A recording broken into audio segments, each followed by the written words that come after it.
Hariom students, standard 7 English का lesson में तुम लोगों को पढ़ा रहा हूँ। यूनिट टेस्ट आएंगे तो सेमेस्टर के एग्ज़ाम आएंगे, उसके लिए लेसन्स पढ़ाना ज़रूरी है। अभी जो लॉकडाउन अनलॉक हो चुके हैं, कब स्कूलें खुलेगी कोई नक्की नहीं है।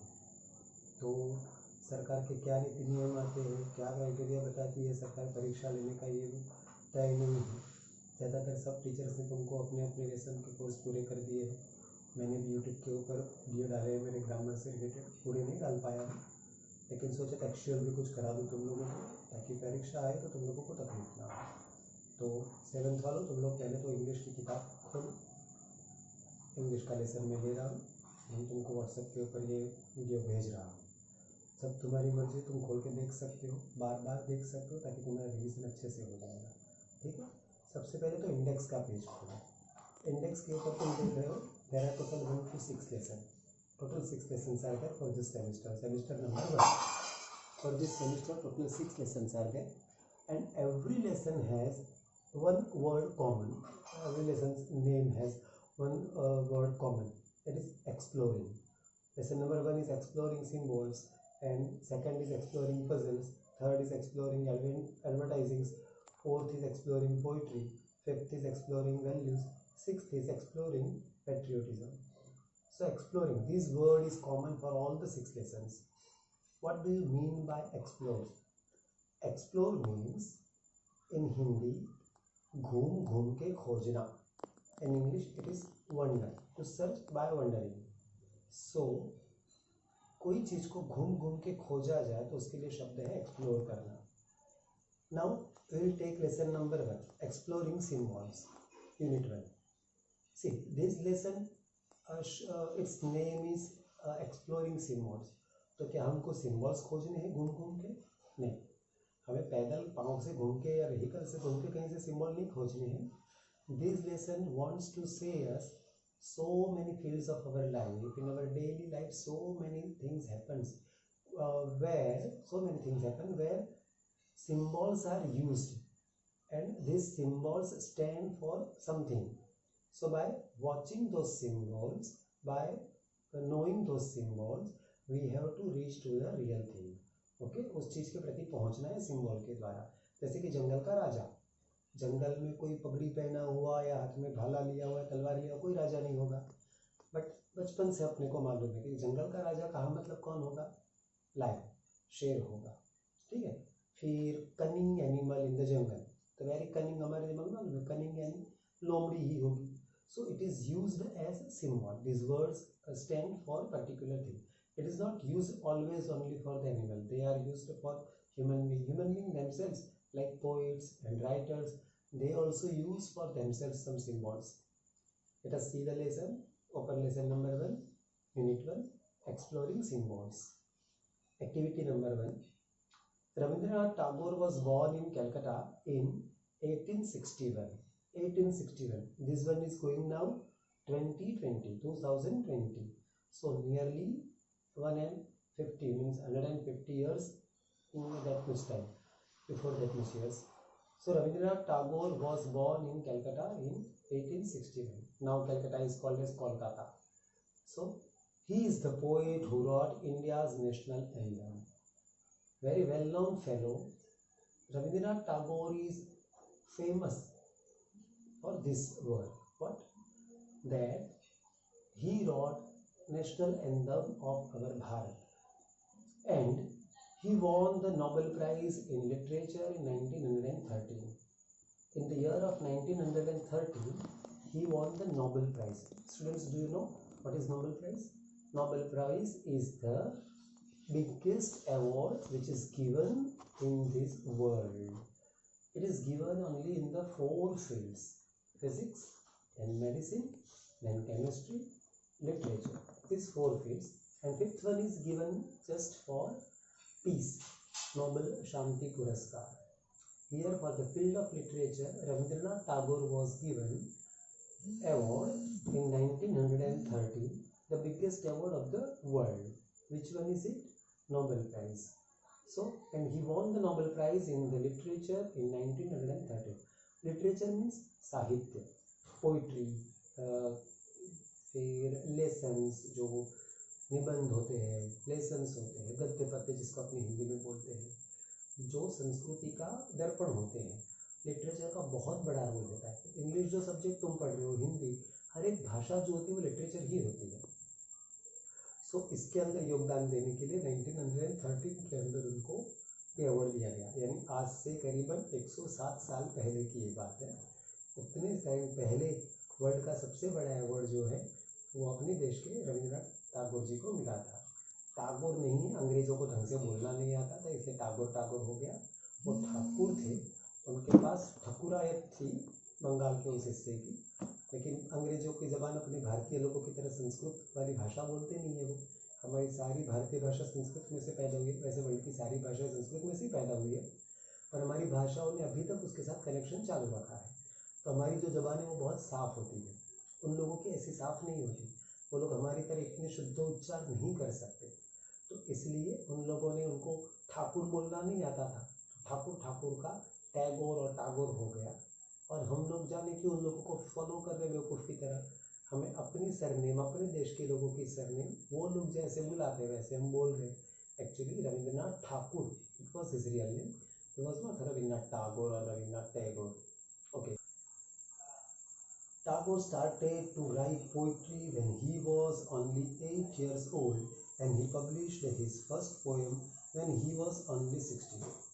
Only at the 8 years old age, students, सिर्फ 8 साल की उम्र में, सोचो 8 स्टैंडर्ड यानी 3rd स्टैंडर्ड का बच्चा है ना, 5वें साल में स्कूल में 1st स्टैंडर्ड में आता है, 6, 7, 8, 1st, 2nd, 3rd का बच्चा पोइट्री लिखना चालू करे। Poetry is not an ordinary thing ना, रिमेंबर इट, उसके अंदर बहुत ज़्यादा अलंकार, छंद, ये सब। तो सिर्फ 8 साल की उम्र में पोइट्री लिखना है ना, ये तो इनबॉर्न क्वालिटी है।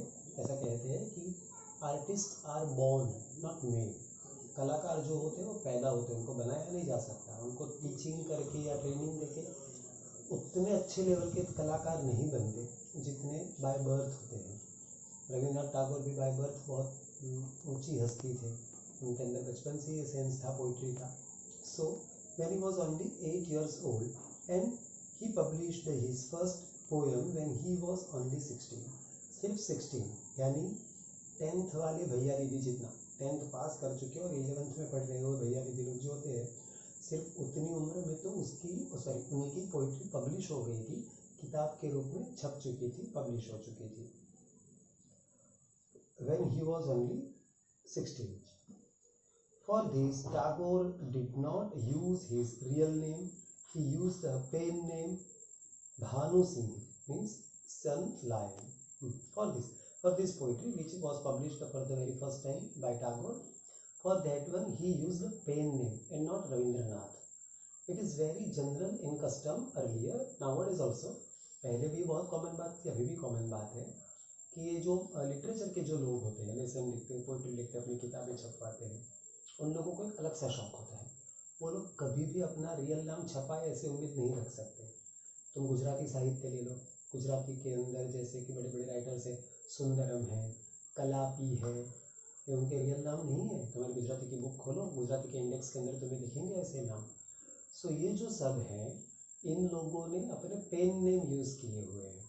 सो पेन नेम मतलब क्योंकि वो पेन से लिखते हैं, तो वहाँ पे पेन का जहाँ फील्ड आएगा वहाँ पे वो अपना रियल नाम ना लिखते हुए, एक उनको जो पसंद है कोई नाम कि मुझे अपना नाम ये रखना चाहिए, तो वो नाम उन लोगों ने अपने लिए यूज़ किया हुआ है। तो यहाँ पे इस लेसन का एक्टिविटी 1 पूरी हो गई। साथ में इसके अंदर नहीं दिया, पर मैं तुमको नॉलेज के लिए बता देता हूँ। जिस वर्क के लिए रविंद्रनाथ टैगोर को 1913 के अंदर, 1913 के अंदर वर्ल्ड का सबसे बड़ा प्राइज़ यानी कि नोबेल प्राइज़ मिला, उस उनके लिटरेचर के लिटरेरी वर्क का नाम था गीतांजलि। क्या नाम था उसका? Gitanjali, a collection of poems. Poem का कलेक्शन था, वो राइम्स, मतलब भगवान के प्रति के लिखे हुए, कुदरती शक्तियों के प्रति लिखे हुए, भगवान की जो दैवी शक्तियाँ होती है उसके प्रति, उसके अंदर उन्होंने थोड़ा बहुत वर्णन किया हुआ है। सो उसको हाइम्स बोलते हैं, HYMNS। तो हाइम्स है वो एक तरह की गीतांजलि, गीतों की अंजलि दी है उन्होंने, इट इज कॉल्ड गीतांजलि। यहाँ पे तुम्हारा यूनिट 1 का एक्टिविटी 1 पूरी हुई। अब रविंद्रनाथ टैगोर की यहाँ पे पोएम दी हुई है, where the mind is without fear ये उसका हेडिंग है। Where the mind is without fear and the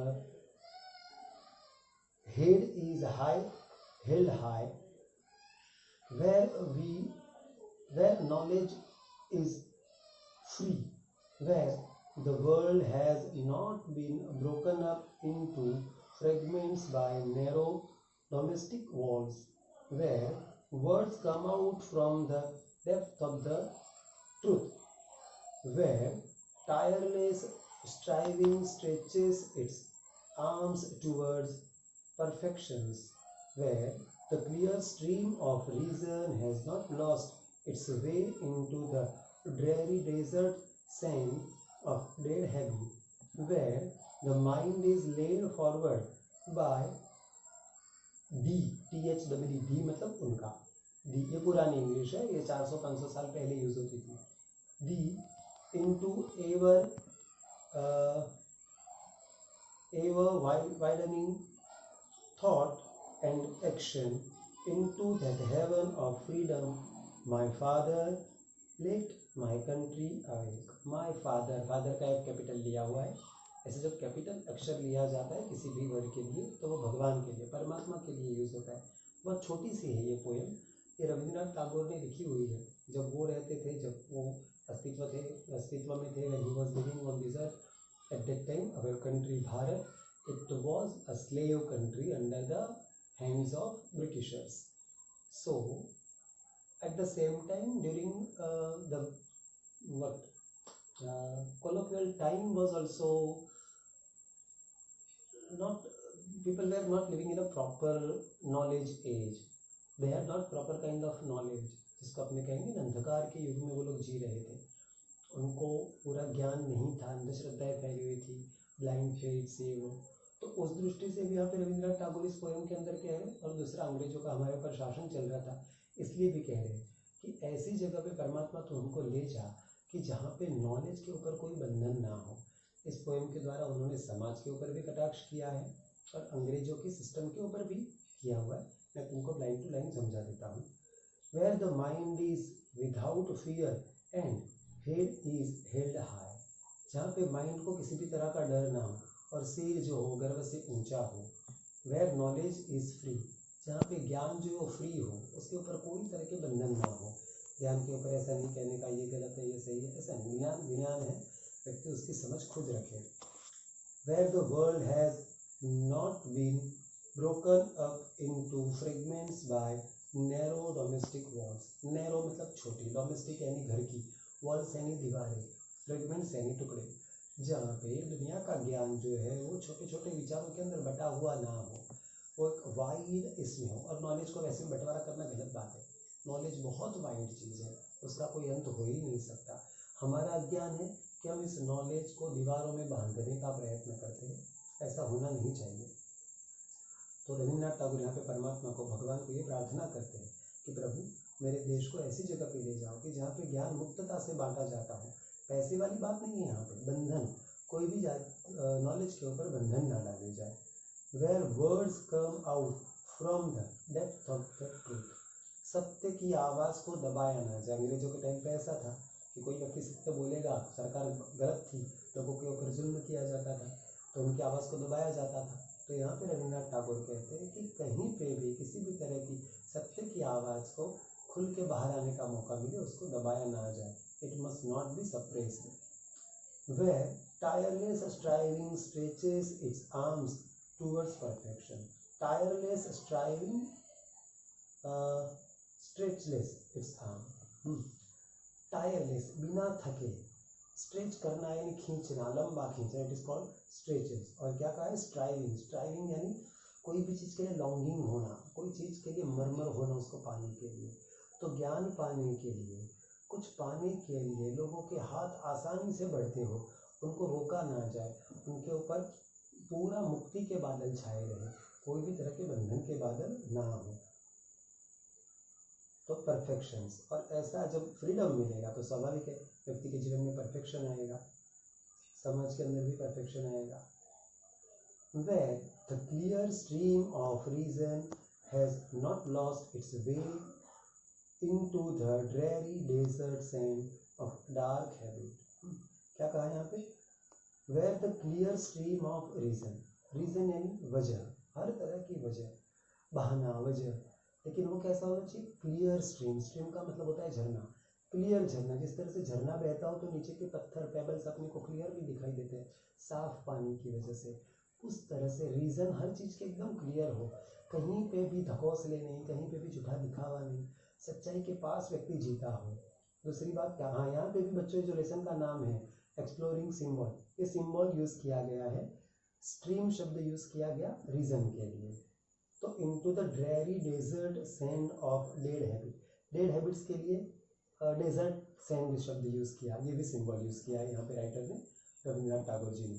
सो कोई भी डेड हैबिट्स, जो आदतें ऐसी है कि जिनको मार डाला जाता है, जिनके प्रति मतलब जो बुरी बातें हैं वो उस रेगिस्तान के अंदर चलने वाले मुसाफिर की तरह फिर परेशान करती है, जैसे एक रेगिस्तान में चलने वाला मुसाफिर परेशान होता है, उसको तकलीफ पड़ती है, वैसी तकलीफें पड़ती है डेड हैबिट्स की वजह से, तो वो ना हो, खत्म होने को आई, don't worry. Where the mind is laid forward by the into ever widening thought and action, the का मतलब मैंने तुमको बताया ना कि the means you, क्या कहा, where the mind is laid मतलब कोई भी चीज़ की लीडरशिप लेना, लीडर शब्द लेड पर से बना हुआ है, तो जो आगेवानी करता है, तो where the mind is laid, mind मतलब ये माइंड ही नहीं, विचार की बात है कि विचार को लेड किया जाए, कि सर फॉरवर्ड, रिवर्स शब्द यूज़ नहीं किया, देखो अंदर फॉरवर्ड कहा हुआ है, कि जहाँ पे विचारों को आगे की गति दी जाए, बस आगे बढ़ते ही जाए, बढ़ते ही जाए, कोई भी हर्डल, कोई भी बंधन उनको बांधे नहीं, उनके ऊपर कोई भी तरह के बंधन ना डाले जाए, बट किसके द्वारा, लेड बाय दी, मतलब यू, हे भगवान आप हमारे विचारों को आगे बढ़ाओ। जब भगवान वाले विचार होंगे तो बहुत स्वाभाविक है उसके अंदर ना गंदगी आएगी, ना नेगेटिविटी आएगी, सब अच्छा ही अच्छा होगा। और कहाँ पे ले जाना उनको, lead into ever widening thought and action, ever widening thought, कभी ना देखा हो इतनी विशालता है विचारों के अंदर, खूब विशाल विचारों, सबको समा लेने वाली ना, अपने भारत देश की खासियत है, हम वसुधैव कुटुंबकम में मानने वाले लोग हैं। सो ऐसी विचारधारा कि जिसके अंदर हम सबको हमारे अंदर समा लें, छोटी छोटी बातों में प्रॉब्लम्स क्रिएट ना करें, छोटी छोटी बातों में हमारे मन में नेगेटिविटी ना आए, हम हर चीज़ को पॉजिटिवली हंसते मुँह से, एवर वाइडनिंग, एवर वाइडनिंग मतलब हमेशा जो फैलता जा रहा है, कि ब्रह्मांड ऐसा कहा जाता है कि ब्रह्मांड रोज फैलता है, साइंस भी बात को मानने लगा है, अब तो यूट्यूब के ऊपर तुम वीडियोस देखोगे पता चलेगा। तो व्यापकता, विशालता जो अपने हिंदू धर्म की खासियत है, तो व्यापकता आए हमारे विचारों के अंदर, हम सर्वत्र व्याप्त हो जाए, इतने ऊंचे विचार कि जिसका कहीं पे कोई विरोध ना हो, ऐसे विचार हमारे मन, हमारे खुद के हो जाए। और दूसरा क्या कहा, एक्शन, हमारी एक्शन भी ऐसे हो, खाली विचार हो ऐसे नहीं, इस चीज़ को हम हमारे अंदर क्रिया में भी लाए, बोले कुछ और कर कुछ और रहे, नहीं ऐसा नहीं, बातें बड़ी बड़ी कर रहे हैं लेकिन बिहेवियर की बारी आती है तब कर्तव्य करना नहीं है, कर्म वैसा नहीं करना, यहाँ पे वैसी बात नहीं कर रहे रविंद्रनाथ ठाकुर जी। रविंद्रनाथ ठाकुर अपने को कह रहे हैं कि मेरे विचार भी उतने वाइड बने, व्यापक बने, और मेरी एक्शन है, मेरा कर्म भी उतना ही व्यापक बने, जो सबके लिए बड़ा दिल रखता है।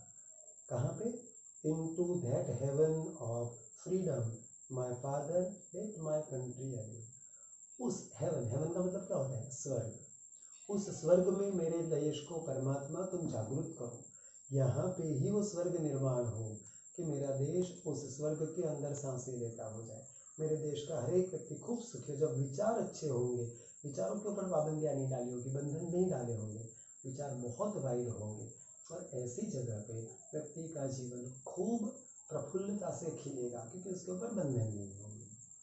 अंडरस्टूड? सो ये था रविंद्रनाथ टैगोर जी की इस poem, where the mind is without fear, जहाँ कोई डर ना हो, ऐसी जगह पे मेरा माइंड जो है वो पनपे, उसकी प्रगति हो, ऐसी यहाँ पे इच्छा व्यक्त की है।